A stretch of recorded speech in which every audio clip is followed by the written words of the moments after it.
Thank you very much, Brian. Good morning, ladies and gentlemen. And I would like to begin with a word of appreciation to the organisers of the conference, because it's been music to the ears. All the remarks from Brian this morning, the Consul General, Frank Costello, and then Lindy Lonnie's very fine paper that we just heard.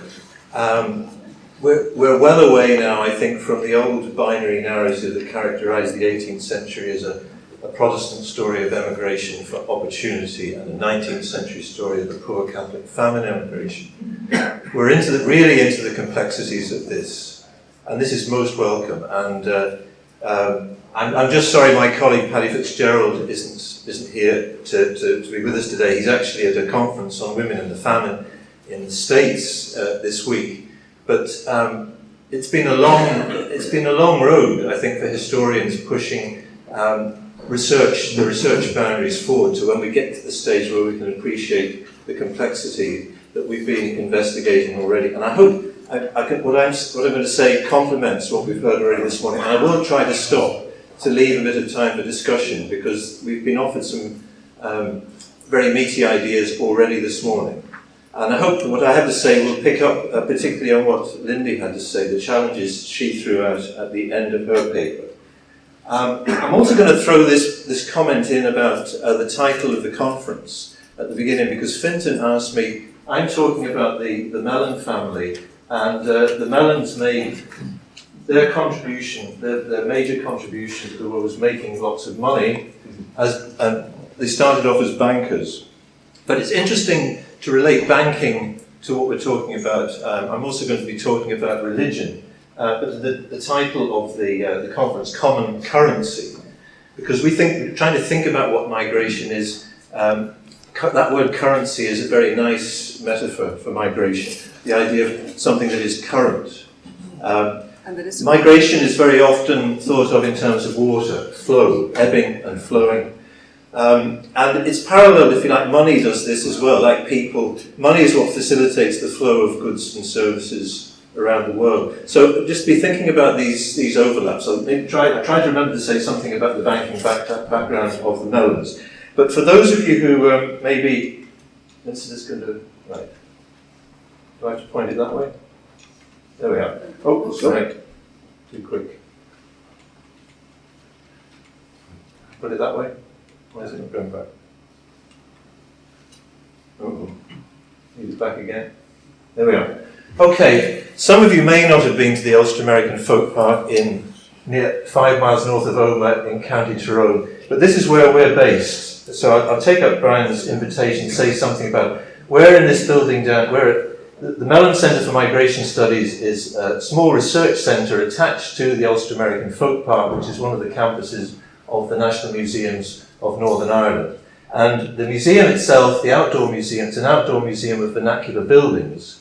And there are two axes really in the museum. You've got this line, this main axis, dividing an old world from a new world, running down through a ship gallery, a life-size replica of an emigrant ship of the early 19th century, dividing the Ulster Street on this side from the American Street on this side. So you've got a representation of the world of Ulster and the new world of North America. And the other axis is this: why the folk park is where it is because of an ancestral home. That's in my title. This building here, number 8, is the only building on this site really that's on its original, still on its original site. So this is your actual whitewashed cottage that the Mellon family, one particular family, the Mellon family in the townland of Castletown lived in. So this is the reason that this is here. This was restored in the late 1960s, and it became the nucleus of the museum, which was opened in 1976. But the basic axis, we're just thinking about the Mellon family's migration story this morning, the basic axis runs from this whitewashed cottage here in County Tyrone through this log cabin in rural Pennsylvania to this not too far, also in rural Pennsylvania, this two-story log house. And what's missing is the fine mansion that this Thomas Mellon, who we can think of this morning as the founder of the family, managed to build himself in Pittsburgh. So that's the story from, we're thinking about this functioning as an ancestral home. We know a lot about this story because Thomas Mellon, who left here as almost 5 3/4 just a 5-year-old with his parents in 1818, he, in old age, wrote his autobiography, a very fine autobiography, which we still have, and which we use it as I regard it as a kind of a Bible, as I'll try and explain in a moment. So if I can, I shouldn't have flipped that so quick. Is it going to move? What am I doing wrong with it? Point it this way. Point it that way. What? Oh, right. Okay. What I hope to offer is something. We're trying to think about why people visit places like the Ulster-American Folk Park. What is it that people are looking for? So, a remark to help, because those of us who work in places like this need to try and understand better what is actually going on. So, as a springboard point, I've just picked out this answer that Seamus Heaney gave Dennis O'Driscoll in his. It's a kind of biography written by interviewing the poet, and Heaney did like visiting places like the Ulster-American Folk Park. O'Driscoll asked him the question: Wordsworth is one of the poets in whose footsteps you have followed as a literary pilgrim. It strikes me that Station Island was only one of your pilgrimage places, since you must have visited more dead writers' houses than any poet alive. Yeats's Tower, for example, Hardy's birthplace. And then Heaney responded by giving a long list. I've abbreviated the list. So he says, Carlton's birthplace in County Tyrone, which is a cottage not unlike the Mellon homestead. Tennyson's birthplace, Hopkins's grave in Dublin, Joyce's grave in Zurich, Wilde's grave in Paris, Emily Dickinson's house in Amherst, other side of the Atlantic, not to mention Stratford, Shakespeare, Abbotsford, Sir Walter Scott, Coole Park, Lady Gregory, and Spencer, Fairy Queen Spencer. I'd have thought the urge to go to those places was common enough, says Heaney, and then a matter of dedicating, as Yeats says in one of his Coole Park poems, a moment's memory to that laurelled head, I think it should be. He's talking about an ancestral home, Castle Coole, Lady Gregory's house, 1929. She sold it to the Forestry Commission a couple of years before, and it's going to rack and ruin. And Yeats is imagining what it's going to look like in years to come as just a ruin. And he's remembering what went on inside it. So just bear that in mind, but note please the religious language here, pilgrimage places. And graves can be thought of as ancestral homes, and a grave is metaphorically a home for the dead. Okay. Sorry, keep pointing it that way. Now, so what the proposition is, which I hope might be found useful, is that we found it useful in trying to think about what it is going on in places like the folk park. That a family is like a religion, and that a religion is like a family. What do I mean by this? Well, not to get into too great detail about this, but simply that if a religion, characteristics, how do religions work? Well, they're identified by a name, whether you take it as a religious denomination, like we've heard about Covenanters this morning, Presbyterians, Church of Ireland, Roman Catholic, or a world religious system like Judaism or Islam or Hinduism. Some kind of headquarters, a place where there's a central authority, which maybe corresponds to the family home, wherever that centre is. The idea that the members of the religion come together from time to time, they congregate as a unit, in the case of religion, to worship. They have a founder. Most religions have can you have a religion without a founder? Can you have a religion without some kind of scripture? And very often relics and pilgrimage places. Now, how does this apply? What I want to try and do is map that onto the one example of the Mellon family, and maybe you'll have in your mind an example of a family that your own family or another family that you've been studying that you're familiar or interested in. Okay. So, the Mellon family. This is a congregation at a pilgrimage place. So this is the Mellon homestead in the Ulster-American Folk Park. And this is a relic, if you like, a photograph of an event which took place in June 2010, when over 100 members, descendants of this man here, Thomas Mellon, the 5-year-old that left here in 1818, had a family reunion, kind of a congregation. Now, what was it that, this is Lindy's question about how, the question of lost relatives, the sundering effect of emigration. Here's a family that leaves this cottage in 1818, and most people here are resident in North America, mostly in the United States, and they've reassembled, called together. And what are they doing? So they've made a pilgrimage, if you like, to this place, which they regard as their ancestral home, because it's the birthplace of the person they regard as the founder of their family. And we have another example of commitment to the place. This was a photograph taken. This gentleman here is James Ross Mellon II, who's a great-great-grandson of this man.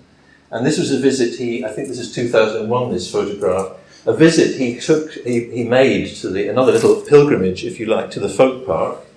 And he discovered that the ancestral home was in the process of being rethatched. And he took the opportunity to climb up the ladder with his nephew and join in. And so he was one of the moving forces behind the organisation of this reunion. He was a main speaker at the event. It was a weekend of events. And 3 years ago now, 2012, he published this biography of his great-great-grandfather, complementing the autobiography. So these are just two examples of, if you like, the scriptures of the Mellon family, the story that is written down, the story of their family, which is written down, and has been elaborated since. We could add other volumes, because the other members of the family have written, the grandson Paul Mellon wrote his autobiography, and there have been other James Ross Mellon's father wrote memoirs as well. So there's a kind of a little library of material relating to the history of the Mellon family, which we might regard as scriptures. Okay. This is a relic of a pilgrimage. Thomas Mellon, the 5-year-old who goes to the United States, moves from rural Pennsylvania into Pittsburgh, founds a bank, and becomes a lawyer, founds a bank, and then gets into venture capitalism, which is how he makes his money. But he never forgot his birthplace. And when one of his sons was going on honeymoon to Europe, he was instructed by his father to make a detour and go to Castletown in County Tyrone and bring home a photograph, because the dad wanted it. And this is the photograph, that's the cottage, and that's the photograph taken in 1874. And a few years later, in 1882, Thomas, then aged 68, 69, made the pilgrimage to Ireland. He comes back. He makes a single visit home, and this because he's written it up in his autobiography. One of the things that the guides in the folk park do is a reenactment or a recreation of that scene, and this is a very poignant scene, because this is the 69-year-old Thomas Mellon knocking on the door of his old house and asking to be let. Mrs. Steele, who's the new lady of the house, asking to be let in to have a look round, and would you mind preparing some lunch for me? You know what I mean? Now, how many? So that's a very interesting. People that do family history, and again thinking about perspective, you've got the perspective of the returned migrant, and the perspective of the one of the people who stayed, who didn't leave, interacting here. So it's what Lindy was saying about trying to see the migration process from both perspectives. And how might history have been different if Mrs. Steele said, sorry, I'm busy, go away. But she didn't. Now, two short quotations from the autobiography, from part of the Mellon family scriptures, if you like. This is what Thomas recalls. He goes back to, it's a very short visit. He only spends one day in the area. He goes home, and then what he does is, he's retired at this stage, but every day for the next couple of years in Pittsburgh, he goes from his nice family mansion home into the bank, and he's got a room in the back of the bank, and there he writes up his autobiography from the notebook that he had kept while he was making this pilgrimage back to Ireland. And this is what he writes, recalling the emotions that he had inside his birthplace. So he's stayed the night in a hotel in Omagh, and he arrives in Castletown, in sight of the place to me, the dearest of all, the Camp Hill cottage, with our cottage at its foot. And he knocks on the door. I introduce myself as having lived there over 60 years ago. I was at, and this is the expression, I was at home again. Where is home? My heart was full. It was, and this is a hard-bitten venture capitalist talking here. It was all again before me like a vision of the past, when through with our luncheon, I examined the bedroom and the niche in the back wall, called there an outset, where my bed had been, and still containing a child's bed. So this is a pilgrimage of the founder of the family, if you like, back to his birthplace and contemplating his origin, looking at his cradle, which was his first home, if you like, outside the womb. Second quotation. What he did next was very interesting. How do you make sense of your own life? One way of making sense of your own life is to compare it with somebody else's. And Thomas Mellon's big comparator was Robert Burns. He thought his life had been very like that of Robert Burns, except he hadn't written poetry, he'd made lots of money. But here's how he expresses this, because what he did on his pilgrimage, he went from Ireland, he took the train he went from Omagh to Derry to Belfast, ferry to Scotland, and down to Burns's birthplace. And this is what he says at Burns's birthplace, which had become a museum at this stage in 1882. Here was the lowly dwelling place of the humble ploughboy, his bed, the birthplace of the poor Scotch gardener's son. And here, pilgrims from the remotest regions of the earth come to, look at the religious language, to worship at the shrine of his wonderful, this is a Presbyterian speaking of another, to worship at the shrine of his wonderful genius. The bed is kept made up in the original style in which the poet's mother kept it. I felt inclined to draw the curtains for a closer look, but the lady stayed my hand. Visitors are not allowed that freedom. And then he says, all about this place is sacred. Thomas Mellon attended his local East Liberty Presbyterian church, but he was quite sceptical about religion. We know this because there's a whole chapter on it, about trying to make sense. He's very interested in Darwinism. He's not sure about, he's an uncertain believer. His wife wasn't uncertain. I think he went, if she hadn't gone, maybe he wouldn't have been such a regular church attender. Right, so, this is the Burn. Would you be struck by the similarity? He was certainly struck. Gosh, Burns's birthplace looks just like my birthplace. Now, does anybody recognize, I hope I've grabbed the right picture. Does anybody recognize? Yes. Yes? Jerusalem, Church of the Nativity. So another pilgrimage site, which is a birthplace. Building doesn't survive, but a church has been built over. Is it in the right place? Some doubt about that, but there's no doubt about this one. Now, I show this as well because I don't know if anybody recognised this. This is Scotland. Carnegie. Right, there's the clue. Yeah. This is Andrew Carnegie's. This is Andrew Carnegie's birthplace in Dunfermline. Now, Andrew Carnegie thought of himself as a bit like Thomas Mellon. He was younger than Thomas Mellon. Thomas Mellon lent him money when he was getting going in business. And they were friends, sort of. And when Thomas Mellon produced, in 1885, he printed a private edition of this. This is the 1997 edition. But he printed a private edition and gave it to his friends. And one of the friends he gave it to was Andrew Carnegie.